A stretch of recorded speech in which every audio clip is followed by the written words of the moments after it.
y creo que es algo obvio, para eso son los bancos, ese es el negocio de los bancos. Alguien me dijo, bueno, son datos teóricos, usted está haciendo un ejercicio teórico. Vamos a hacer el ejercicio práctico con las cifras reales. Esto de aquí son el balance consolidado de todo el sistema financiero del Ecuador. Aquí tenemos todo el balance consolidado. Desde 2003, si no me equivoco, vamos a verlo. Si ven la fecha arriba, movamos esto, desde enero de 2003 hasta agosto de 2020, es decir, hasta el mes anterior. Son cifras que están al día. ¿Cómo los bancos organizan su contabilidad y cómo es la lógica de la organización? No solo contable, la organización contable solamente refleja la realidad. ¿Cómo es la administración que hacen los bancos de los recursos que el público les confía? No nos olvidemos que esos recursos forman parte del ahorro nacional. La idea es de que el ahorro se convierta en inversión, ya sea directamente en activos fijos o en formación de stock, como que se convierta en inversión a través de la demanda de los consumidores. Es decir, los consumidores compran, las empresas venden, reducen su stock, tienen que recuperar su stock, lo recuperan con la plata que han cobrado e invierten. Para los bancos hay dos conceptos que son fundamentales para el negocio bancario. Los dos conceptos fundamentales son liquidez y solvencia. ¿Qué significa liquidez? Vamos a trabajar lo que es el concepto de liquidez y luego trabajamos el concepto de solvencia. ¿Qué cosa es la liquidez? La liquidez es la capacidad que tiene el banco para devolverle el dinero a los depositantes. ¿Cuál es la liquidez máxima? 100%. El banco recibió 1.000 millones de dólares en depósitos y los tiene guardaditos en una caja fuerte esperando a que la gente venga a cobrar. ¿Está haciendo bien el banco su trabajo? No, no está haciendo bien el banco su trabajo porque está esterilizando el ahorro nacional. Es decir, el ahorro lo está sacando de circulación. Tiene que ponerlo a circular de nuevo. ¿Cómo lo hace? A través del crédito. Entonces, los activos bancarios, que son los que tenemos en este momento en pantalla, aparte de los activos, porque esto se va largo hacia abajo, están organizados de acuerdo a su liquidez.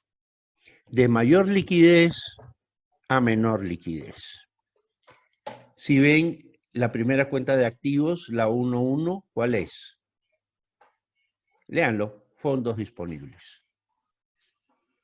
¿Qué es esto? La plata que el banco tiene en la caja, el efectivo que tiene en caja, los depósitos que tiene el Banco Central, los depósitos que tiene el Banco Nacional de Fomento, porque hay sitios donde el Banco Central no tiene oficinas, y entonces si hay algún banco o una cooperativa en esa localidad donde el Banco Central no tiene oficinas, pues coloca sus depósitos en caja en el Banco de Fomento. Bancos locales, otras instituciones financieras, y vemos hasta instituciones financieras del exterior, donde los bancos también colocan parte de su liquidez. Ahora les voy a explicar cuál es la razón por la cual se coloca la liquidez de los bancos afuera. Hay razones de orden técnico y hay razones que están más atados con el riesgo. Luego de eso vienen operaciones interbancarias, que son créditos de muy corto plazo que los bancos se dan. Estos créditos generalmente se dan los fines de semana. ¿Por qué? Bueno, los bancos tienen una obligación legal que es cubrir lo que se llama el encaje bancario, que son depósitos mínimos relacionados con los depósitos que reciben del público, que tienen que estar en el Banco Central. Esos depósitos mínimos sirven para darle viabilidad, movilidad a lo que se llama la cámara de compensación, al sistema de pagos que maneja el Banco Central. Eso se los voy a explicar después lo que eso significa. Entonces hay bancos que no tienen liquidez suficiente y cuando no tienen liquidez suficiente tienen que colocar algo en el Banco Central, un mínimo, un porcentaje mínimo, y si no tienen la liquidez para colocar eso, entonces lo piden al sistema. Hay bancos que les sobra liquidez, hay bancos que les falta liquidez, y de ahí vienen las operaciones interbancarias. El Banco del Pacífico le presta al Banco de Guayaquil, o el Banco de Guayaquil le presta al Banco Bolivariano. Generalmente son créditos de un fin de semana, le prestan el viernes y recuperan la plata el lunes. Porque la semana de encaje se cuenta de lunes a lunes, es decir, el fin de semana también cuenta. Si un banco no encaja, es el término, lo adecuado, es multado. Si acumula un número de semanas sucesivas sin haber encajado, puede ser liquidado por la Superintendencia de Bancos. Es un tema muy delicado. Entonces, en ese sentido, los bancos se prestan dinero entre sí, se apoyan entre sí, y esas son las famosas operaciones interbancarias. Aquí viene la segunda línea de liquidez. ¿Qué cosa es la segunda línea de liquidez? Las inversiones.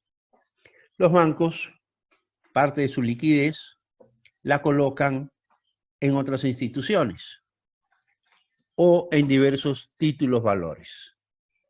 Entonces aquí tenemos valores a 30, 60, 90, 180 días, más de un año, y distintos tipos de valores, desde valores emitidos por el Estado, de valores emitidos por el sector privado, hasta valores emitidos en el exterior.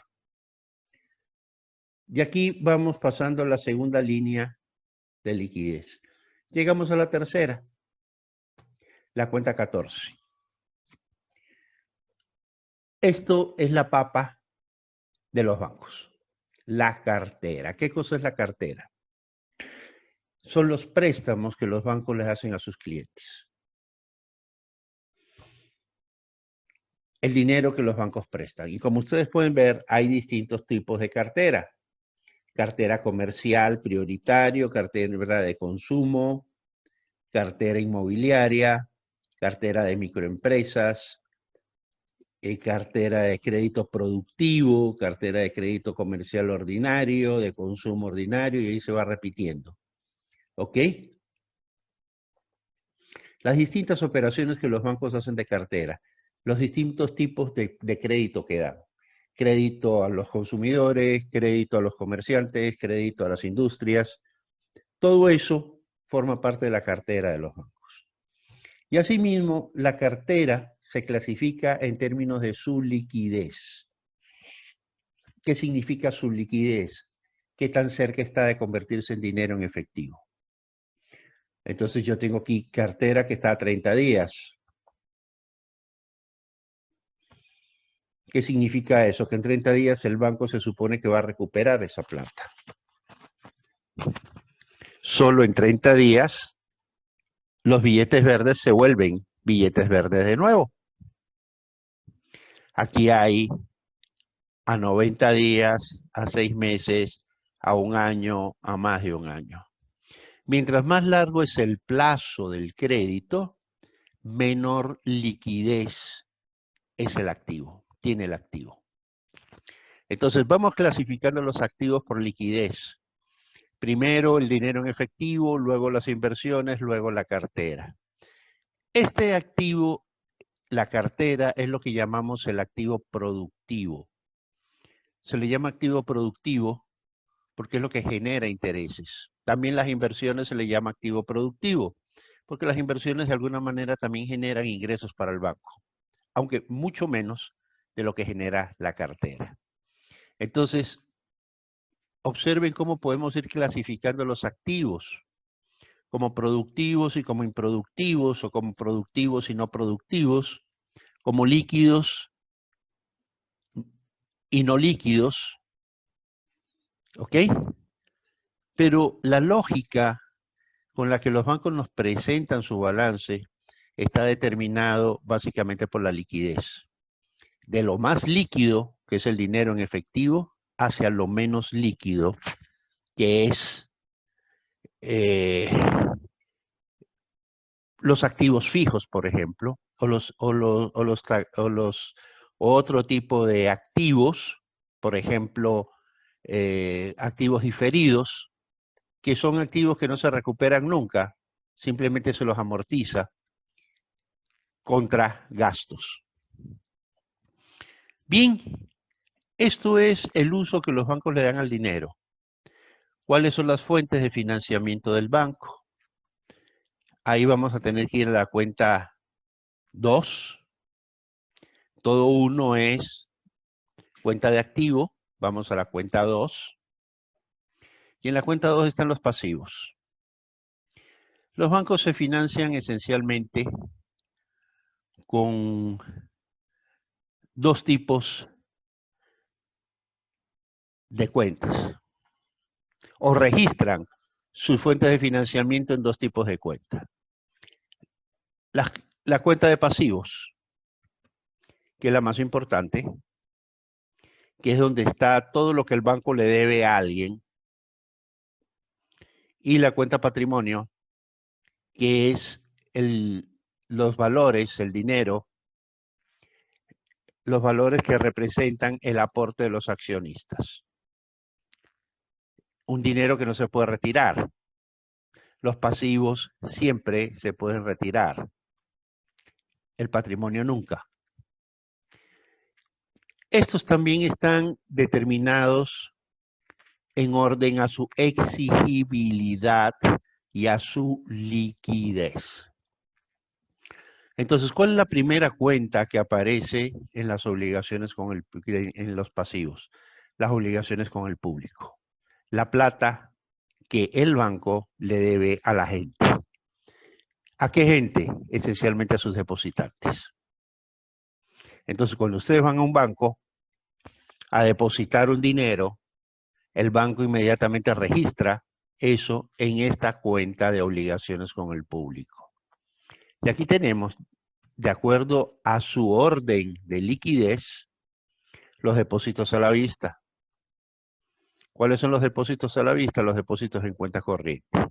Los depósitos que se retiran con cheques. Entonces aquí tenemos depósitos monetarios que generan intereses, que no generan intereses, depósitos monetarios de instituciones financieras, ejecución presupuestaria es especial del gobierno, depósito de otras instituciones para encaje, etcétera, etcétera, etcétera. Luego viene lo que son los depósitos de ahorro.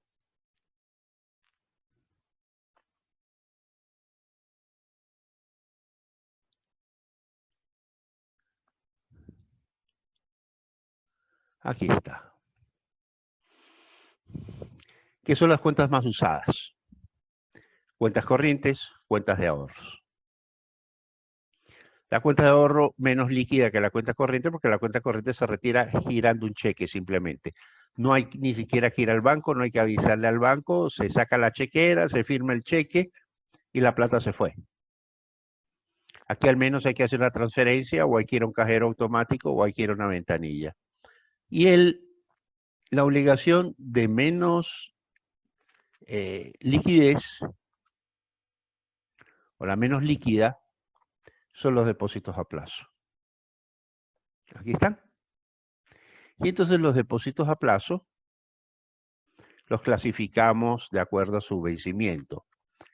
De 1 a 30 días, de 30 a 90, a 180, a más de un año. Aquí hay otro tipo de pasivos que tienen ciertas condiciones para su retiro. ¿Ok? Aquí están las operaciones interbancarias. Lo colocamos como un pasivo cuando el banco recibe plata de terceros, lo colocamos como un activo cuando el banco entrega la plata. Como esto es un balance de todo el sistema financiero, resulta que el pasivo siempre va a ser igual al activo. Si se dan cuenta, aquí hay 5 millones de dólares de crédito interbancario. Significa que en este momento había bancos que estaban desencajados y que habían recibido plata de otros bancos. Bueno, estos son básicamente las principales cuentas con las que vamos a jugar. Vamos a contestarle la pregunta al compañero que preguntaba si lo que yo les decía de la creación de dinero era verdad o no era verdad. Veamos aquí esta línea que tenemos. Estos son los dineros que el público le entrega a los bancos. Los depósitos que el público le entrega a los bancos.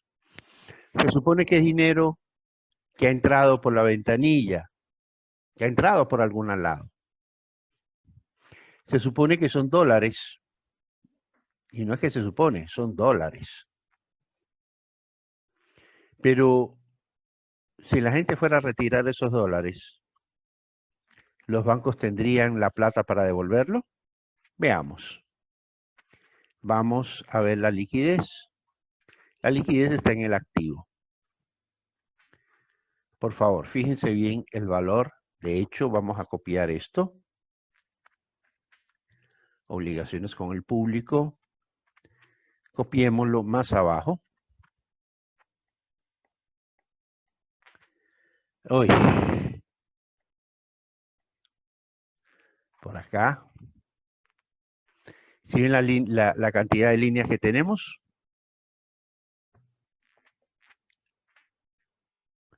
Ahí está, obligaciones con el público. Los depósitos de las personas. Vamos a ver los activos líquidos. ¿Qué cosas son los activos líquidos? Los dólares que el banco tiene en ventanilla, en el Banco Central o en otros bancos para responder a los depositantes que van a retirar en ese momento. Para responderle a todos los depositantes tiene todos sus activos, pero para responderle a los que piden su dinero, tienen los fondos disponibles, es decir, el dinero que está contante y sonante, listo para pagar a los depositantes. En el momento que los depositantes así lo soliciten.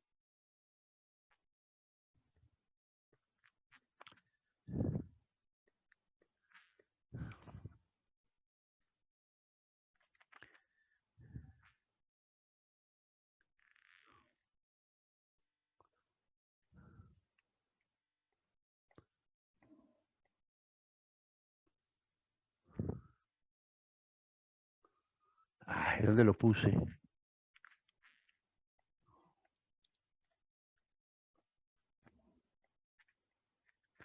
Se me perdió.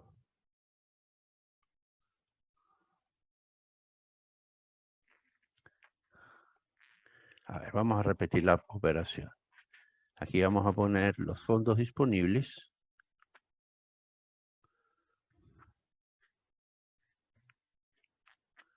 Vamos a marcarlo con amarillo. Y vamos a poner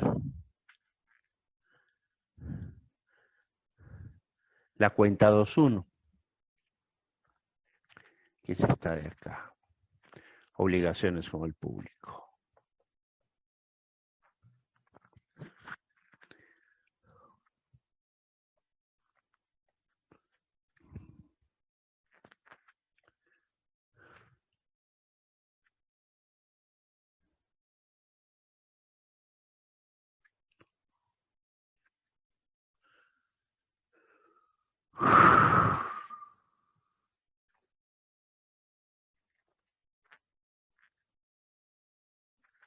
Aquí está.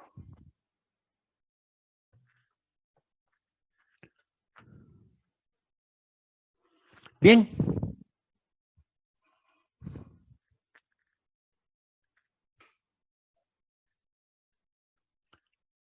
A ver, Edison,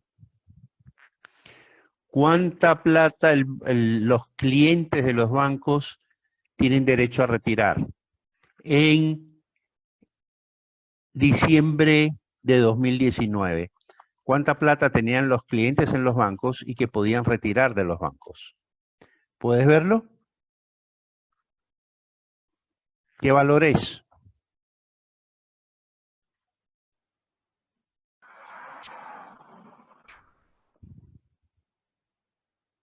Aló. Hola. No me digas que te fuiste a desayunar y no has escuchado nada. Me has estado haciendo perder el tiempo. A ver, Edison, te pregunté. No se está escuchando ahí. Bueno, ¿cuánto dinero dispone el banco? ¿Cuánto dinero el banco le debe a los depositantes en en diciembre de 2019? ¿Cuánto dinero le debía los bancos a los depositantes? 33 33.678.000. mil millones. Está en miles. Ah, 33 ya, ya. mil millones. ¿Y cuánta plata tenía para 33 mil pagarle? millones. 6.000 millones de dólares. 6.000 millones. 6.800. 6.800 de 33.000. Bastante la diferencia. ¿Dónde está el resto de la plata? Está invertida en cartera, justamente. Está en préstamos. Está Claro. cumpliendo la función social del banco. El problema es que cuando ignoramos estos hechos, vivimos tranquilos.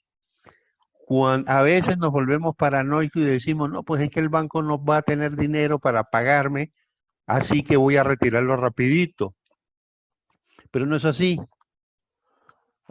El asunto es que el banco calcula su liquidez en función al comportamiento de sus clientes y presta justamente aquello que sabe que puede disponer sin que los clientes lo quiten. Si yo divido, vamos a hacer aquí una operación, si yo divido el valor que los bancos tienen disponible, lo divido para la cantidad de dinero que le debe al público, tengo 0.2. ¿Qué significa eso? Que de cada dólar que el banco recibió del público, prestó 5 dólares y tiene uno en caja. Prestó 5 y tiene uno en caja.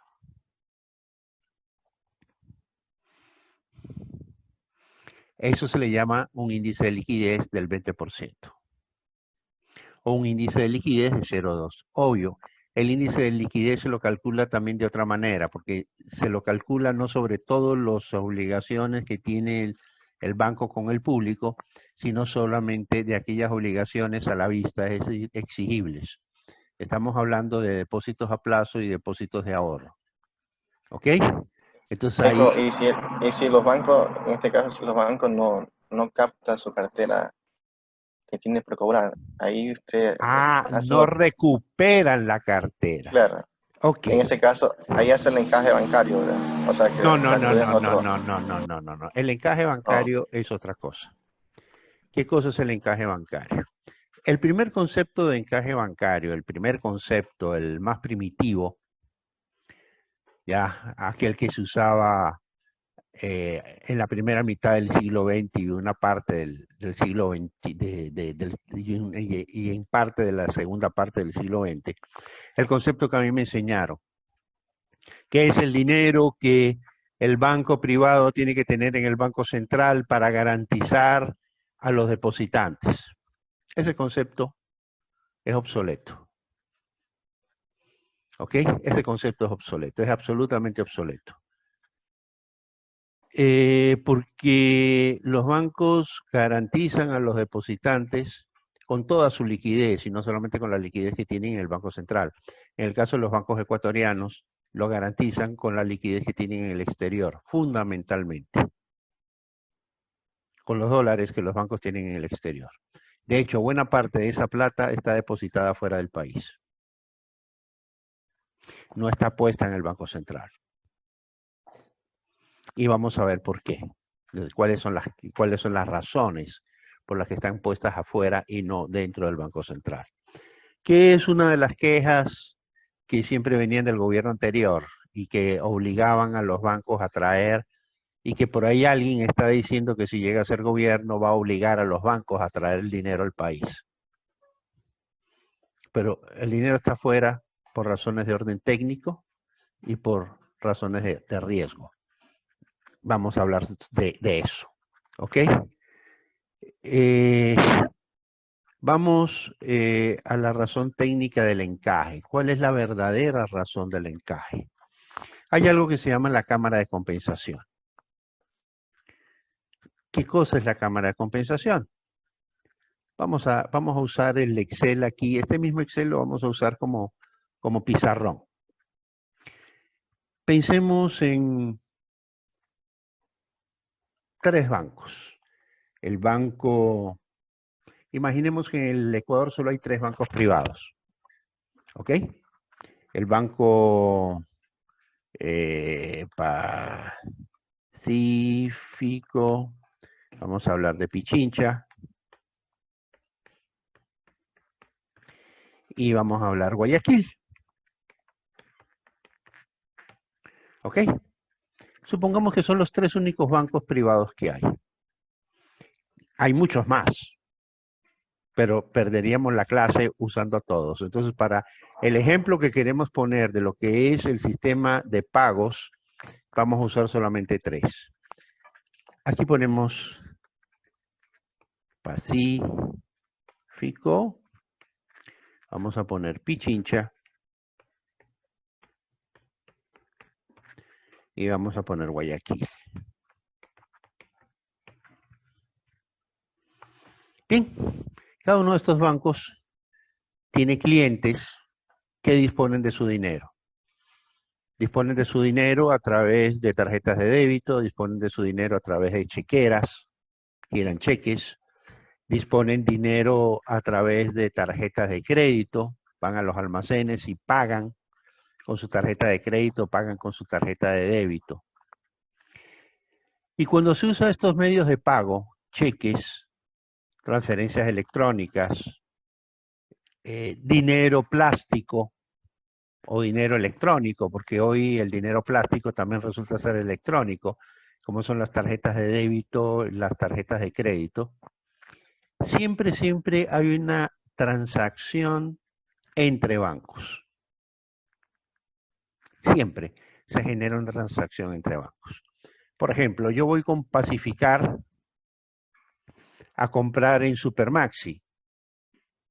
Pues Supermaxi tiene una cuenta en Pacificar. Y entonces todos los pagos que la gente hace con Pacificar, Banco del Pacífico, el Supermaxi lo recibe, el Banco del Pacífico le debita la plata a Daniel, que compró en el banco, que compró en Supermaxi con Pacificar, y esa plata que le debitan a Daniel se lo acreditan a Supermaxi. O pagó con la tarjeta de débito, o pagó con un cheque del Banco del Pacífico a Supermaxi.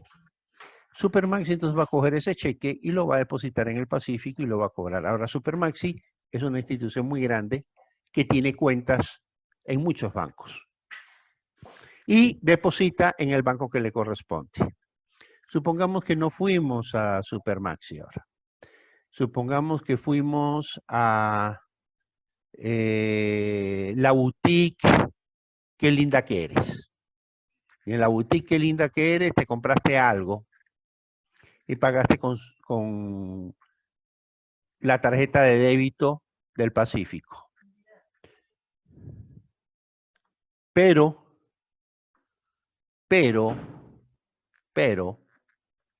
resulta que la boutique Qué linda que eres no tiene cuenta en el Pacífico, tiene cuenta en el Banco de Guayaquil.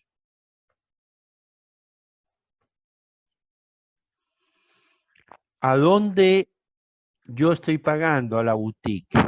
La boutique recibe el dinero ¿de quién? Del Pacífico. Pero lo va a depositar ¿dónde? En el de Guayaquil. El dinero físico nunca aparece. Nunca hay dinero físico. Pagó con una tarjeta de débito, pagó con un cheque del Banco del Pacífico, y ese cheque del Banco del Pacífico lo depositó en el Banco de Guayaquil o lo depositó en el Banco del Pichincha. O un cheque del Banco de Guayaquil girado por Daniel. La persona que le recibió el cheque lo depositó en el Banco del Pichincha o lo depositó en el Banco de Guayaquil. Todas estas operaciones que se hacen entre los bancos, hoy se los hace electrónicamente. Antes no, antes había 2 reuniones de la Cámara de Compensación, una en la mañana y una en la tarde. Ahora no se ven nunca la cara. El computador del Banco Central hace toda la operación. Entonces viene alguien con un cheque del Banco de Guayaquil, lo deposita en un negocio que tiene cuenta en el Pichincha, esta persona deposita el cheque en el Banco del Pichincha, y entonces el Banco del Pichincha va a tener un valor que tiene que pagarlo ¿quién? El Banco de Guayaquil. Pero también va a ir personas con cuenta del Pichincha a comprar cosas en un negocio que tiene cuenta en el Banco de Guayaquil. Y entonces resulta que todos los bancos van a tener cheques y van a tener tarjetas de operaciones de débito y de crédito de todos los bancos.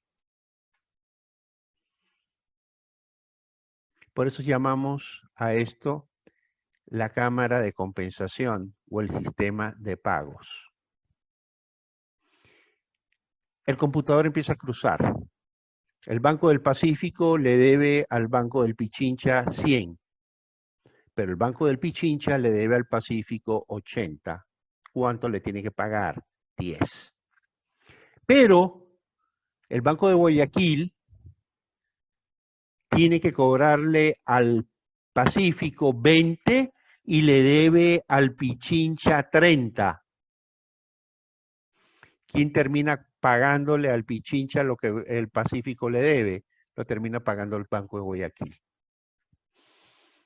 Tú me debes, yo te debo, estas son mis deudas contigo, estas son tus deudas conmigo, pero aquí fulano me debe y yo le debo, y empezamos a cruzar todos esos débitos y todos esos créditos, y al final, lo único que va a quedar de saldo en diferencias va a ser muy poco. Para cubrir esos saldos mínimos que quedan en diferencias, para eso es el encaje. Para cubrir esas diferencias. Y es ahí mismo, en el sistema de pagos, donde se generan los créditos interbancarios. ¿Por qué? Porque en un determinado momento hay un banco que le vinieron demasiados débitos, no le llegaron suficientes créditos, y la plata que tenía en la cuenta del Banco Central no le alcanza. Entonces lo llaman por teléfono y le dicen, oye, no te alcanza la plata. Entonces el tipo desesperado llama al Banco del Pichincha, ñañito, no seas malo, préstame dinero. La Cámara me salió en contra. Viene el crédito interbancario. Es decir, ya, lo que él está debiendo, yo lo pongo de mi liquidez. La falta de liquidez del Banco Juanito la pone el Banco Pepito. Y obviamente por ese préstamo que te estoy haciendo, que me lo tienes que pagar entre hoy y la próxima semana, por eso te voy a cobrar intereses. Esos son los créditos interbancarios. Mientras el encaje que tienen los bancos en el Banco Central alcanza para cubrir estas diferencias, ¿ya? No pasa nada. Cuando la plata que hay en el Banco Central no es suficiente para tener ese nivel mínimo que la autoridad pide de encaje, entonces el banco entra en lo que se llama desencaje y tiene que oponer el dinero trayendo plata de afuera y cubrir su encaje, o pedirle a otro banco que por favor le preste de sus excedentes y cubrirlo. ¿Ya? Entonces, para eso es para lo que sirve el famoso encaje bancario. Para garantizar el sistema de pagos. Los propios bancos hacen sus propios encajes. Por ejemplo, el encaje, no sé, no estoy actualizado, el encaje ahora debe estar por debajo del 5%. Entren cualquiera de ustedes en internet y busquen porcentaje de encaje bancario en Ecuador y vean el porcentaje que es. Debe estar por el 5 menos del 5. ¿Ya? Pero aquí estamos viendo que los bancos en realidad están encajando no un 5, están encajando un 20%, mucho más de lo que le pide la ley. Esa plata no la ponen en el Banco Central. Ese exceso de liquidez no lo ponen en el Banco Central. Lo invierten en otros bancos, generalmente del exterior. Veamos cómo se ha movido la liquidez del 2019 hasta ahora. 24, 24, 23, 22, 19. Si se dan cuenta, la liquidez ha ido subiendo. Es decir, los bancos han ido aumentando su liquidez. ¿Y qué ha pasado con su cartera? Miren lo que ha pasado con la cartera. La cartera, solamente la cartera. Estamos hablando de los últimos meses, ¿no? No estamos hablando de nada que esté más allá de los últimos meses.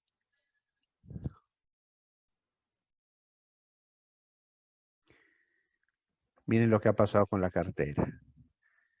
La cartera cayó, bajó. De 34.000 a 33.000 dólares. Millones de dólares. ¿Por qué los bancos bajaron la cartera? La bajaron para subir la liquidez. Veamos qué pasó con la liquidez.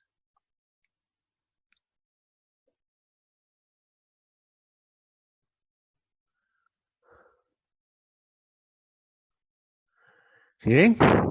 Donde la cartera cae. ¿Por qué bajaron la cartera? Porque la liquidez también había bajado. La gente retiró dinero de los bancos. Al retirar la gente dinero de los bancos, no, perdón, esta no es la cartera, estas son las obligaciones con el público, esta es baja de depósitos. Al bajar, se dan cuenta, la gente retiró dinero de los bancos y retiró en enero, febrero y marzo. Y miren, recién acá se recuperan los niveles que estaban en diciembre. ¿Cómo los bancos cubrieron todos estos retiros? Con la liquidez que tenían. Entonces los bancos administran sus activos en función de las circunstancias de la economía, para tener siempre dinero con que responderle al público, suponiendo que el público nunca va a retirar el 100% de lo que tiene depositado en el banco. ¿Cuándo aumenta la liquidez? Cuando la economía está creciendo. Los depósitos aumentan y por lo tanto los bancos reciben más dinero y suelen bajar el índice de liquidez. ¿Cuándo aumenta el índice de liquidez? En momentos de crisis, que los bancos saben que la gente va a retirar dinero, que no va a retirar dinero por desconfianza, que va a retirar dinero porque lo necesita, porque se quedan sin trabajo. Entonces los bancos empiezan a retirar cartera, empiezan a cobrar cartera y a inflar sus cuentas de liquidez.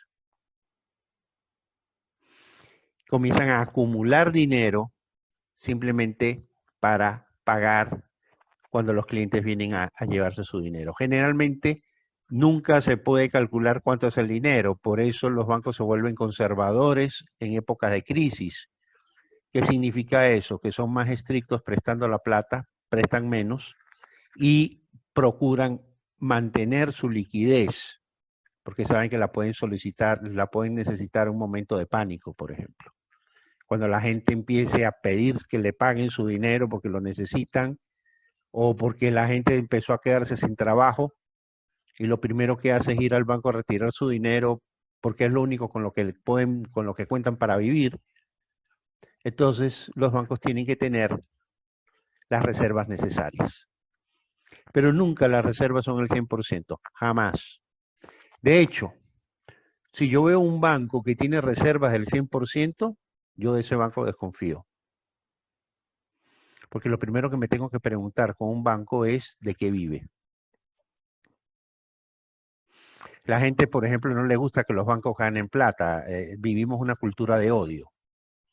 ¿Okay? Los bancos ganan dinero. Eso está mal. Lo malo es que los bancos no ganaran dinero. Eso sería malo, pésimo. Eso sería horrible. Porque si los bancos no ganan dinero, ¿de dónde pagan sus gastos? Si los bancos no pagan dinero, ¿cómo se capitalizan? Y si los bancos no cubren sus gastos con la plata de los depositantes, ¿cómo van a devolver la plata? ¿Cómo me van a devolver mi dinero si se lo están gastando? Entonces yo vivo tranquilo cuando veo un banco que gana dinero.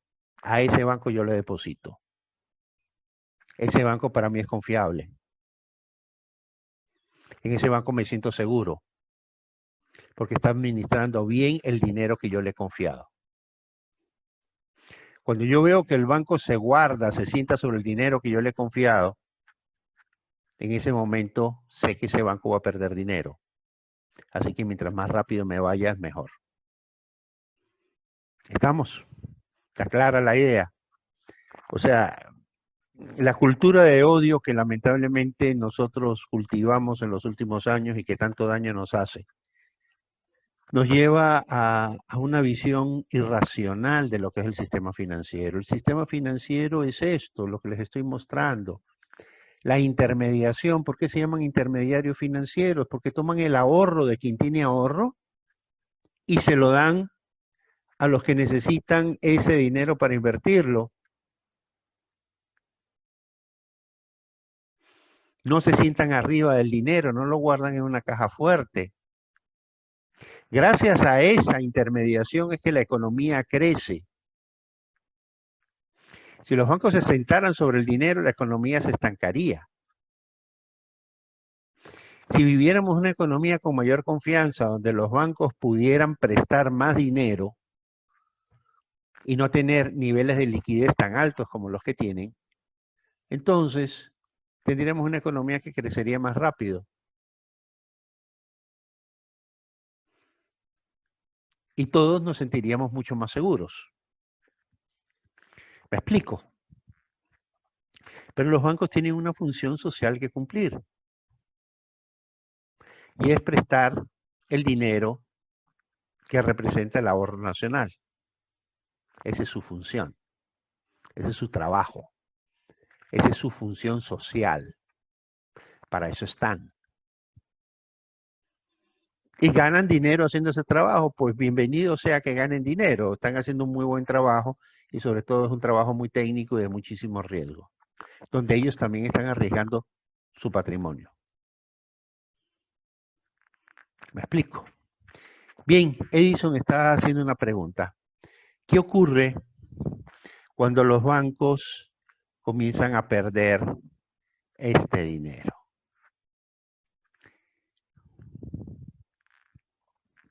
Vamos a la cuenta 2, que es la cuenta de cartera. Aquí está la cuenta 2.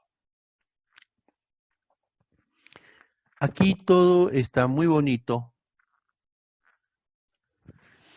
cuando el banco le presta la plata a la gente y la gente le paga al banco. Eso es lindo. ¿Qué pasa cuando la gente no le paga al banco? Y no le paga no necesariamente por mala fe, no le paga porque se quedó sin trabajo y no tiene cómo pagar sus deudas, no le paga porque quebró, hizo un mal negocio y le fue mal y no tiene cómo pagar, etcétera, etcétera, etcétera. Todo eso es lo que se llama dentro del sistema financiero la cartera en riesgo. La cartera en riesgo es aquella cartera que por alguna razón está en riesgo de perderse. Son los activos en riesgo que tienen los bancos. Y si esos activos se pierden, esos activos están financiados con la plata ¿de quién? De los depositantes. Entonces, la idea es que los depositantes no tienen por qué pagar esos activos. Los depositantes tienen que estar seguros. Entonces, vamos a tener dos mecanismos de apoyo a los depositantes. Vamos a tener dos mecanismos para que los depositantes se sientan seguros con su dinero. El primer mecanismo se llama el patrimonio técnico.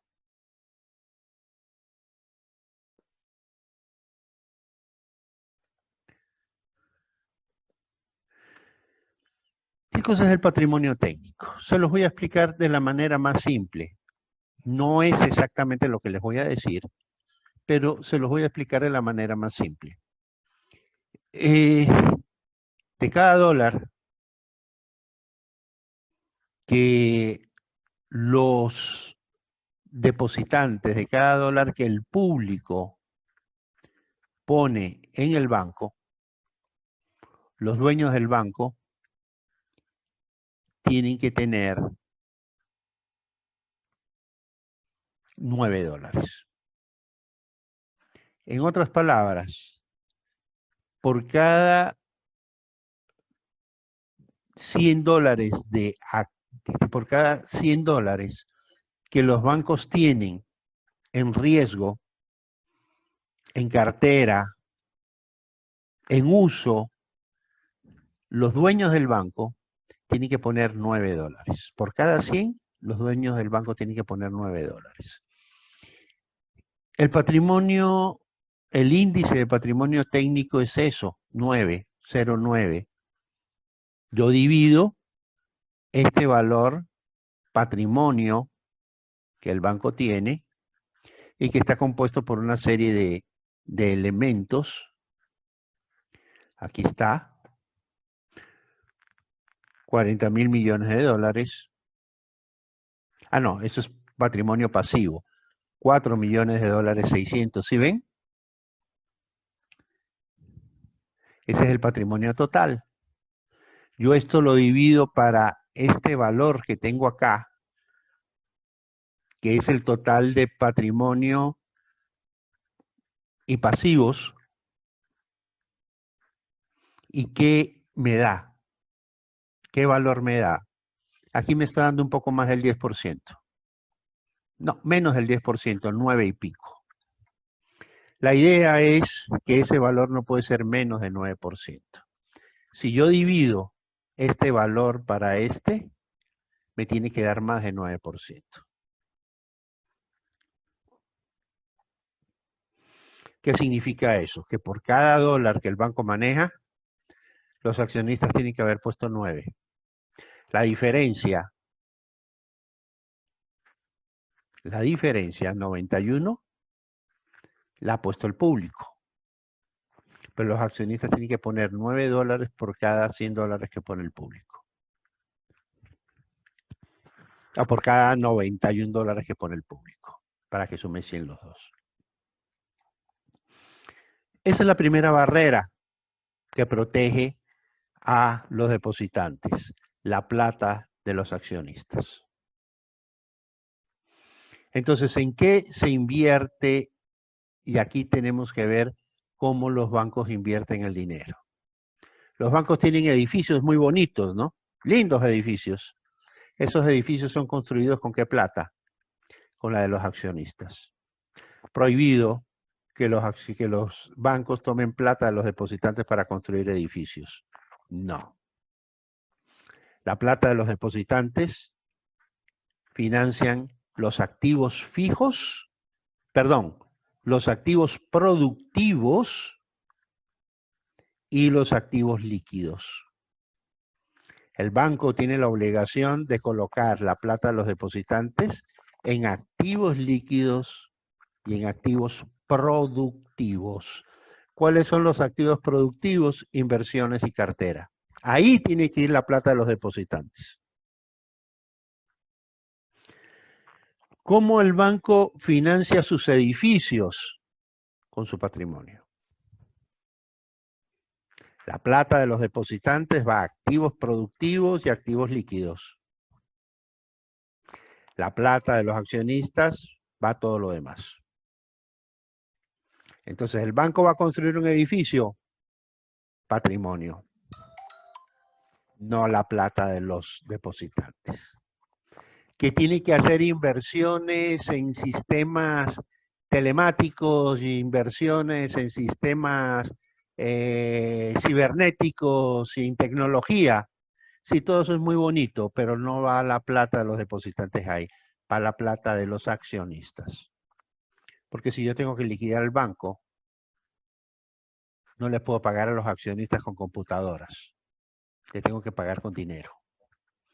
Entonces el dinero de los depositantes se coloca en activos que se hacen dinero.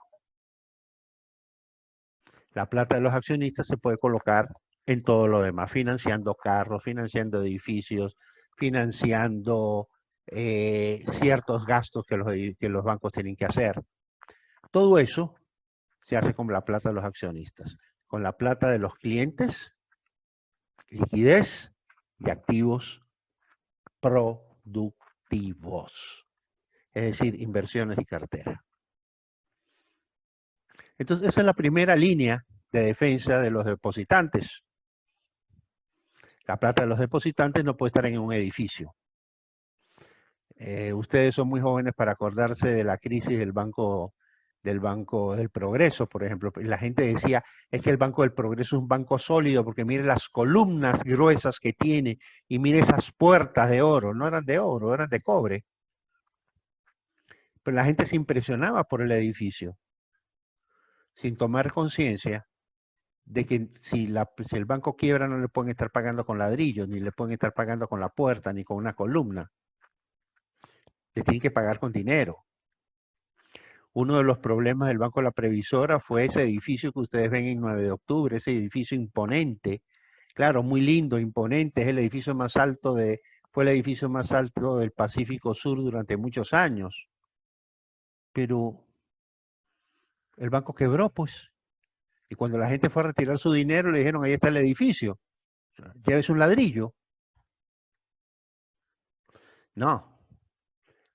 Los dineros de los depositantes no se pueden invertir en edificios. Yo no puedo tomar la plata de los depositantes para construir un edificio. Todo eso va contra patrimonio. Primera línea. Segunda línea. Bueno, la plata está en cartera, pero ¿y si los clientes no pagan? Ya eso es lo que llamamos la cartera en riesgo. La cartera vencida, puedes tener una semana de vencida, un mes de vencido, 90 días de vencido, un año. Y conforme pasa el tiempo y el cliente no paga, el asunto se vuelve más grave. Esos activos reciben el nombre de activos tóxicos. ¿Tóxicos por qué? Porque envenenan al banco, envenenan el resto de activos, empiezan a deteriorarlos. En papeles vemos que está la plata, pero esa plata es cada vez más difícil de lograr convertirla en dinero. Allí hay un valor. El balance pinta un valor, pero convertir ese valor en dinero líquido es cada vez más difícil, porque ese activo vale cada vez menos. Entonces, aquí viene la segunda barrera de defensa. Y esa segunda barrera de defensa se llama las provisiones. El banco tiene que provisionar dinero para cubrir precisamente esas potenciales pérdidas que los activos tóxicos le van a causar o que le pueden causar. Y tiene que provisionarlas antes de que se produzca la pérdida. Por eso a los bancos no les gusta que el cliente caiga vencido, porque en el momento en que un cliente cae vencido, en ese momento el banco tiene que empezar a provisionar ese activo. Que el cliente pagó el activo, bueno, ya si pagó el activo, entonces revierte la provisión. Pero mientras tanto, esa provisión castiga los resultados del banco y lo puede llevar a perder dinero. Hay bancos que la autoridad les tolera que no provisionen todo lo que tienen que provisionar. Por eso yo siempre veo, cuando analizo un banco, la cuenta de provisiones. No veo la cuenta de resultados. A mí no me asusta que un banco genere pérdida. A mí lo que me asusta es que un banco no provisione. Eso sí me asusta. Porque las ganancias que está teniendo son ficticias, porque las ganancias que está teniendo no son reales. Porque no está protegiendo a sus depositantes. Entonces, para que ustedes entiendan lo que son las provisiones, vámonos al estado de pérdidas y ganancias. Y vamos a ver cómo es que los bancos contabilizan sus ganancias y cómo es que contabilizan sus pérdidas. A diferencia de lo que vemos en el común de los balances bancarios tienen distintas líneas de resultado, no tienen una sola línea de resultado. Vamos a ver esas líneas de resultado. Aquí está. Aquí tenemos el estado de pérdidas y ganancias del sistema financiero, porque aquí están todos los bancos. ¿Ok? Entonces, vamos a tener una primera línea de resultados. Y esa primera línea de resultados la vamos a marcar acá, con amarillo.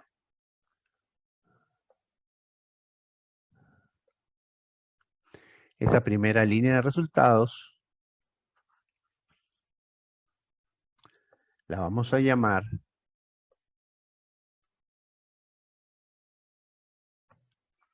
margen neto de intereses. ¿Qué cosa es el margen neto de intereses? Yo sumo todos los intereses y descuentos que el banco ganó por sus distintas operaciones. El dinero que depositó en otros bancos y que le pagaron intereses por ello. Las operaciones interbancarias, el dinero que le prestó a otros bancos para que hicieran encaje. Intereses y descuentos en inversiones, en títulos valores. Las inversiones que hizo. Y aquí viene la carne. Intereses por cartera de crédito. Y si ustedes se dan cuenta, el grueso de los ingresos de los bancos, fíjense, de 3.310 millones de dólares, 2.000 millones fueron por los intereses de cartera, la plata que los créditos generaron. Buen negocio, ¿no?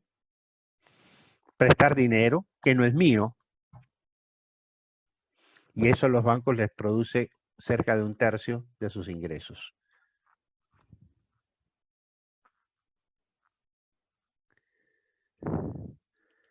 A esto le tenemos que restar los intereses que el banco pagó, porque así como el banco cobró intereses, el banco también tiene que pagar intereses por obligaciones con el público, la plata que le paga a los cuentaahorristas, a los depositantes de depósitos a plazo, etcétera, etcétera, etcétera.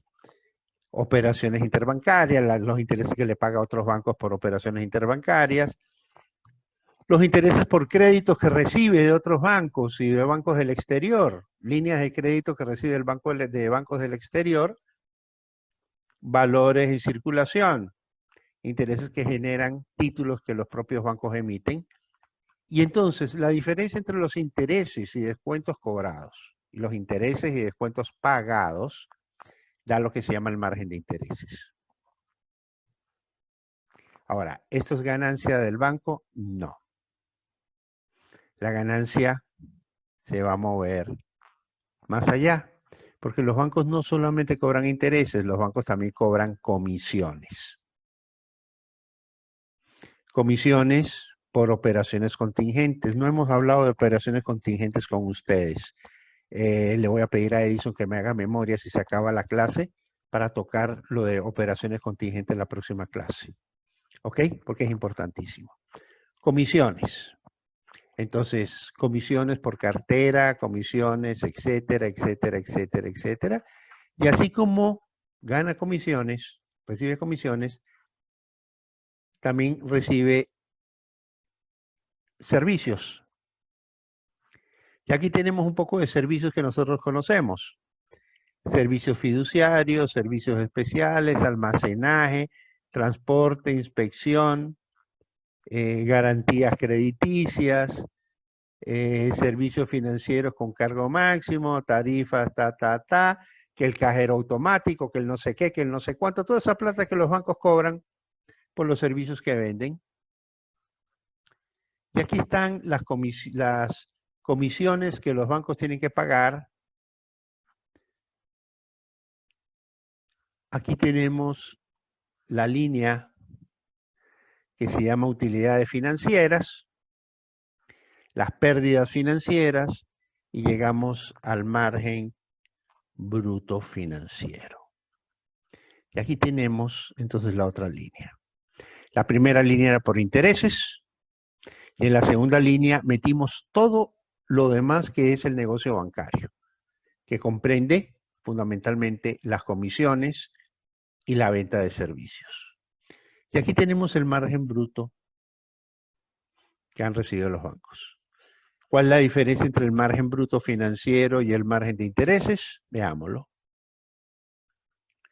Los intereses produjeron 1.585 en 2019, 08. Y aquí están para la misma fecha 2.200. El doble. Siguen subiendo las ganancias de los bancos. Ahora, ¿eso es ganancia? No. Porque hasta ahora no hemos visto que el banco le haya pagado sueldos a nadie. Hasta ahora no hemos visto que el banco pague luz, pague teléfono, pague transporte, pague gasolina, pague todos esos gastos operativos que significa mover un banco.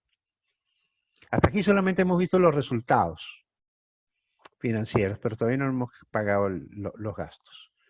Pero los gastos están más abajo. Aquí hay una línea que es puro gasto y que estamos poniendo acá. ¿A qué se refiere esta línea? A las provisiones.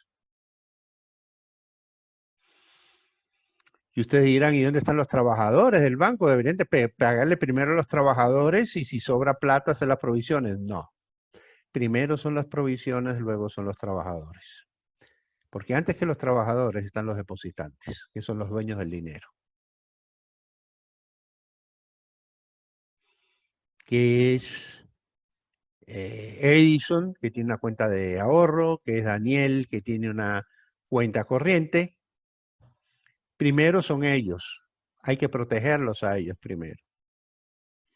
Entonces, todas esas operaciones que están en riesgo, por alguna razón, porque el emisor no ha pagado, porque tiene dificultades para pagar, o el deudor no paga porque se enfermó la abuelita y no le alcanzó la plata, o porque por la pandemia tuvo que cerrar el negocio y no puede pagar.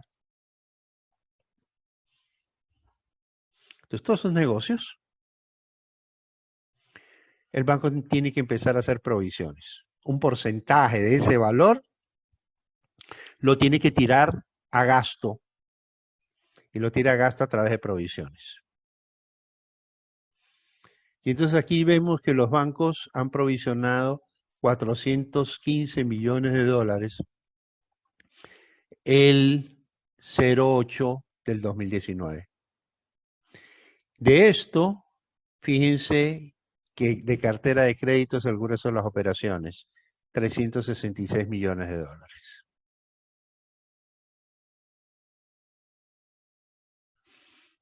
¿Estamos? Y entonces aquí tengo el margen neto financiero. Ahora sí es margen neto. Era margen bruto porque cuando yo veía el margen bruto antes de provisiones, estaba suponiendo que todo iba a salir bien. Estaba suponiendo que todos me iban a pagar. Estaba suponiendo de que todo iba en marcha y nadie se iba a negar a pagar porque no tuviera dinero o simplemente porque fuera un pillo, no quisiera pagar. Ok, entonces ya hice mis provisiones, ya dije, y si esta plata que es de los depositantes se pierde, ¿cómo la recupero? ¿De dónde tengo que recuperarla? De mi propia operación, del superávit de mi operación. Mira que te has ganado tanta plata. No, no te has ganado tanta plata. Porque esa plata me vas a reservar para proteger al depositante. Una vez que he hecho las provisiones, fíjense que el resultado baja a 1848. El resultado financiero. ¿Cuánto era el resultado financiero antes de provisiones? Eran 2.263, pero no. De ahí me vas a sacar 415 millones para provisiones y queda en 1848. Ahora sí puedo cargarle los gastos de operación. Y una vez que le he cargado los gastos de operación, que es los gastos de personal, honorarios, servicios, impuestos, contribuciones y multas, depreciaciones, amortizaciones, otros gastos, ahora sí ya tengo el margen de intermediación. Y este es el valor que a mí me interesa en un banco. La gente nunca ve esta línea, la gente ve la última línea. ¿Qué cosa es la última línea? La última línea es pérdidas y ganancias. Pero esa es la línea antes del maquillaje. Y ojo, que aquí también puede haber maquillaje. ¿Cuándo hay maquillaje? Cuando el banco no hace las provisiones debidas. El banco empezamos a ver su morosidad y vemos que la morosidad va creciendo y vemos que las provisiones no suben. Es porque no está provisionando lo que debe.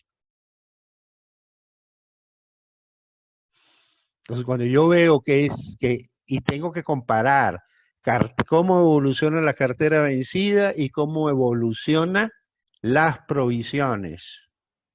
Si no hay concordancia entre lo uno y lo otro, ahí hay chivo, ahí hay maquillaje. ¿Ok? ¿Cómo me están maquillando el balance? Evitando provisionar. Reduciendo las provisiones. ¿Estamos claros? Entonces, la cuenta más importante que yo tengo que ver es esta de aquí, el margen de intermediación. ¿Por qué? Porque después resulta que vienen otros ingresos y otros gastos. Pero esos otros ingresos y esos otros gastos, como su nombre lo dice, son otros, que no son los propios de la operación del negocio, que es dinero que llegó porque llegó, pero que no forma parte de la operación del negocio bancario. Entonces aquí yo tengo, por ejemplo, utilidades en acciones y participaciones. Ah, bueno, sí, hice unas inversiones en valores de renta variable y eso generó ganancia. Utilidad en venta de bienes realizables y recuperables. Vendí un carro. O había embargado una finca y vendí la finca que había embargado. Y logré recuperar dinero que me debían.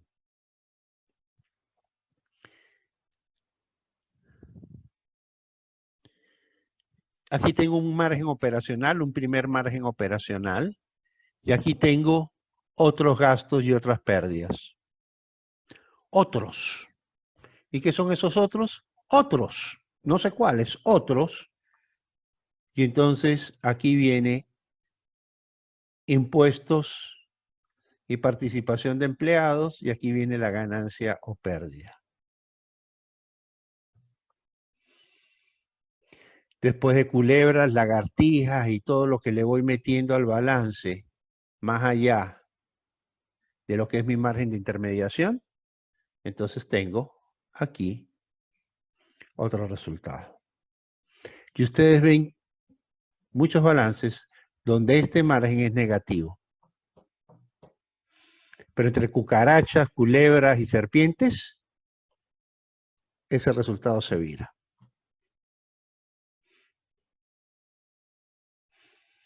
O ven otros donde no ven provisiones suficientes.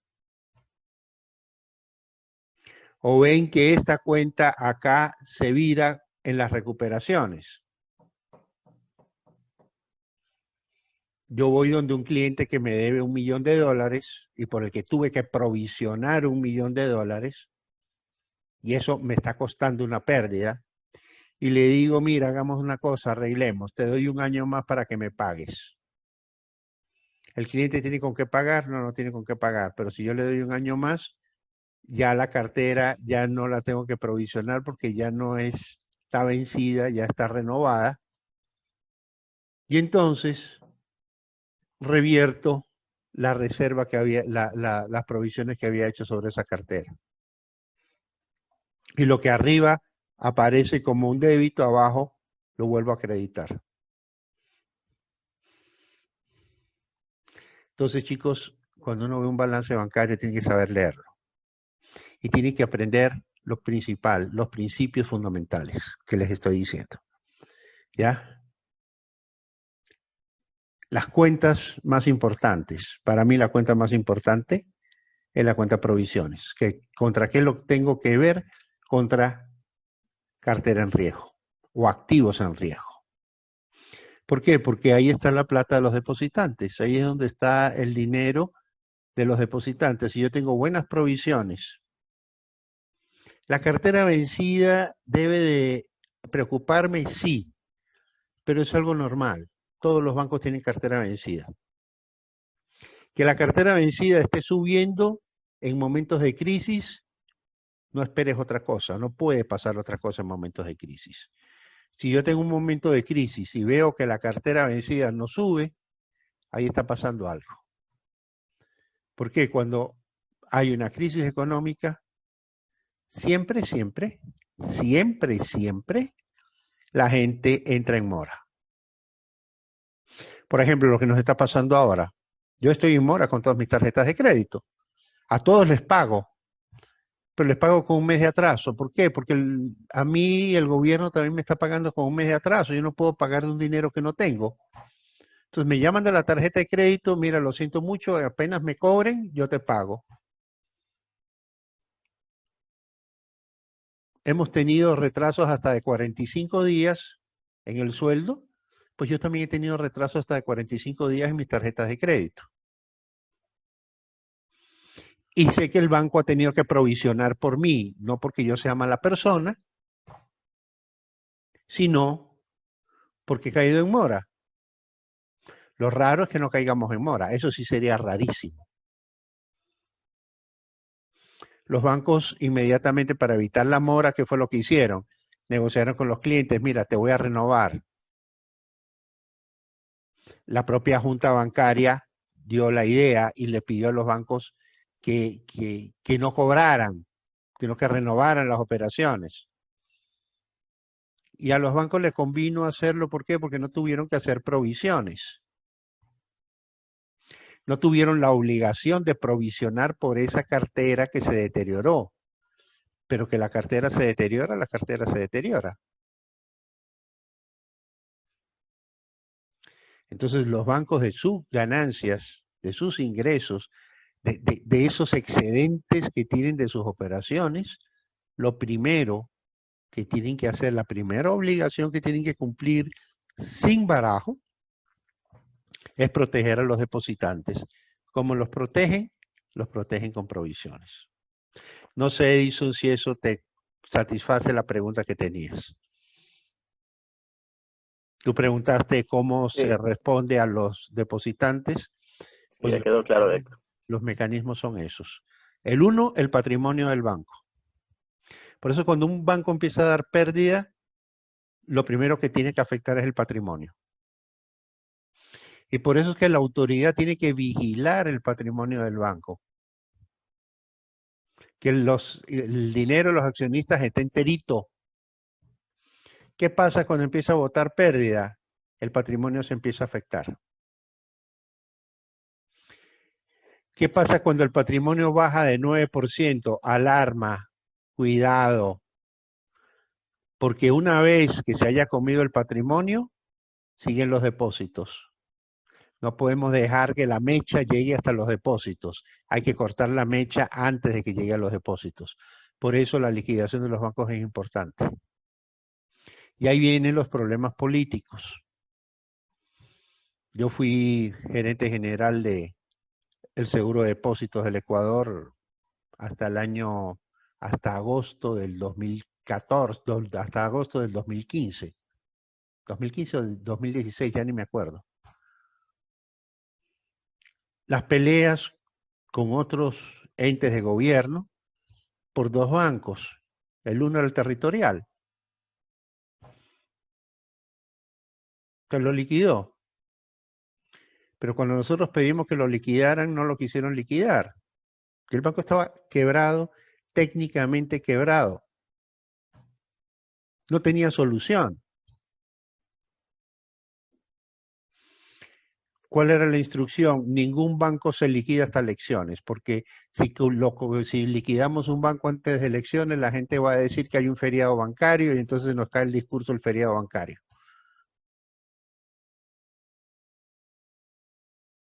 Y el banco había que liquidarlo, tuvo un costo.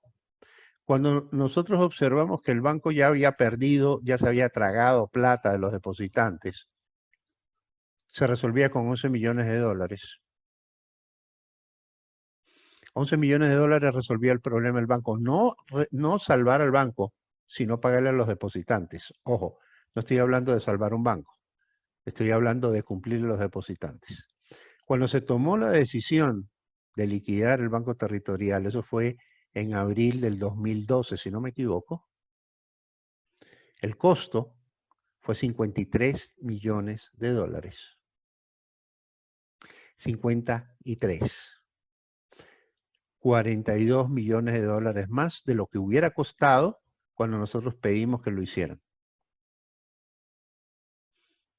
Claro, eso lo pagó el seguro de depósitos, que era lo que yo manejaba. Yo lo que hacía era defender el seguro de depósitos, porque era plata del seguro de depósitos con lo que se cubrió a los depositantes, la plata que faltaba a los depositantes. 53 millones de dólares hubo que depositar en el Banco del Pacífico para decirle a los depositantes vengan por su plata. Y nadie se quedó sin cobrar, y no hubo colas, y no hubo escándalo, y la gente estaba contenta, porque recuperaron su plata inmediatamente. El banco se dio la orden de liquidación un viernes, y el lunes ya estaban la gente cobrando su dinero en el Banco del Pacífico. Sin problema alguno. El objetivo era evitar pánico bancario. O sea, si nosotros nos demorábamos en pagar, se iba a desatar un pánico porque la gente iba a empezar a retirar plata de todos los bancos y lo que quisimos fue evitar que eso ocurriera. Creamos confianza en los depositantes, pagándoles inmediatamente. Pero nos costó 42 millones de dólares más si ese banco si ese banco se lo hubiera liquidado un año antes. ¿Por qué no se lo hizo? Por problemas políticos. ¿Tuvo un costo social? Claro que tuvo un costo social. Algo que alguna vez me enseñó un superintendente de bancos de Venezuela, que fue el que tuvo que enfrentar la crisis bancaria de Venezuela del año 95. Él me decía, mira, cuando hay que liquidar un banco, mientras más rápido se lo hace, el costo social es menor. Porque lo que hay que evitar es que la pérdida llegue a los depositantes. Y esto es como un cáncer. Por eso se llama activos tóxicos. Es como un cáncer. Primero empieza a invadir la parte de patrimonio. Ah, no, todavía hay patrimonio, déjalo nomás. Todavía hay patrimonio, déjalo nomás. empieza a devalorizar, empieza a perder pérdida, todo, empieza a perder valor todos sus activos. Porque esa cartera hay que venderla. Y cuando esa cartera está demasiado contaminada por pérdidas, su valor se reduce y es más difícil recuperar la plata para los depositantes. Entonces, liquidar un banco no es salvar a los depositantes, no es salvar al banquero. Liquidar el banco es salvar a los depositantes. No se trata de salvar al banquero, se trata de salvar al depositante. Y cuando para salvar al depositante hay que liquidar el banco, hay que liquidarlo. Lo que hay que desvincular la idea de que en la liquidación de los bancos los depositantes pierden. No, en la liquidación de los bancos los depositantes recuperan su dinero, se salva el dinero de los depositantes. Ese es el objetivo de la liquidación temprana, ese es el objetivo de la liquidación oportuna. Ahora, si dejamos que el banco se deteriore, se deteriore, se deteriore, y cuando está cayéndose a pedazos, decimos vamos a liquidarlo, quizás retardamos el escándalo un tiempo, pero ponemos en riesgo la plata de la gente.